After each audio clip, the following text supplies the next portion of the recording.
Welcome to sabercut.com. Today we're going to discuss trimmers with unusual hookups. These are straight shaft trimmers with large splines or curved shaft trimmers that have non-removable housings. We're going to discuss the heads, the UN55, the UN57, the UN59, the UN46, and the 2014.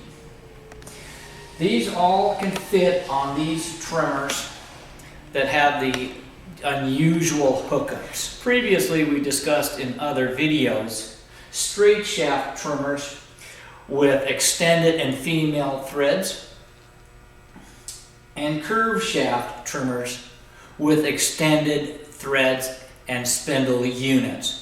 Today we're going to discuss trimmers with unusual hookups. Straight shaft trimmers with large splines that create a gap between the head and the gear casing. Curved shaft trimmers such as these with non-removable spool housings. These are a little bit different. Let's talk about the items that come into the packaging. In each packaging there's a trimmer head. There are two packets. They are marked right and left. Those are for, the right is for curved shaft, the left is for straight shafts. They also come with several plastic parts. They come with two hexes with round areas. We discussed these for spindles. So if you look at the videos on curved shaft trimmers with spindles, you'll see how these adapt to the trimmer heads and to the mounting. Today we're going to discuss the cup and the spacer. The spacer is used on straight shaft trimmers and curved shaft trimmers where there's a gap. We've discussed already the curved shaft trimmers with spindles that are longer than the hex adapters. So you would mount the spindle and the spacer onto the spindle and between the head and the unit. On a straight shaft, like this one, they have large splines inside. Every trimmer has a thrust plate. The thrust plate is always mounted back onto the trimmer before putting a head on it. If we were to mount the trimmer head to the gear case in its existing state, we were going to have a gap in this area. So we're going to mount the trimmer head without a spacer, and there is a gap on the unit, as you can see. This would be an area where weed wrap and all kinds of debris would get tangled up inside the gear casing. Now we will go ahead and add the spacer. Okay. Some trimmers have extended threads with large splines, and that would be this area down here. They typically have a female thread with a counterbore that allows the head to mount up to the trimmer. In this instance, we are using nuts with our trimmers heads, so we would need to use a spacer to cover that area. And in our plastic, in the packaging, each head has a spacer. So we add the spacer in here that covers the spline. We go through our left-hand packet, we pull out the nut that fits onto the trimmer. We've already tried it out, so we know it fits, just like that.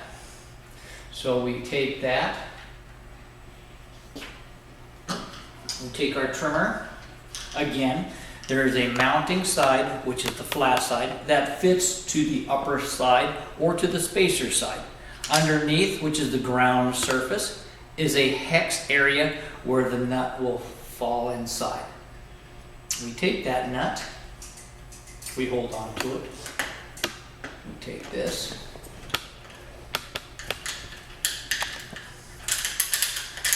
and we mount it up snug. And we're ready to go trimming. Now, for curve shaft trimmers, we're going to set this trimmer aside because we are done with it. Curve shaft trimmers have some, like the speed spool, are non-removable. There are also some black ones that are not removable. So, in order to mount a trimmer head to it, we need to remove the knob, the spool, and the spring from the old head. And that would leave just the housing. We take our cup. There's a cup surface. Then we fill in the old cavity where the spool and the spring used to sit, like that. We go through our right hand tacket. We look for a bolt that fits it. We've already done that.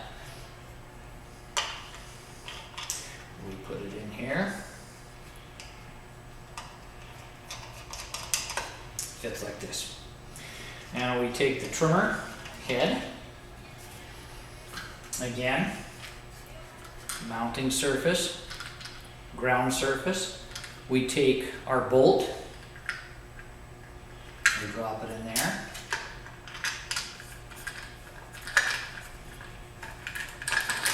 And we tighten it.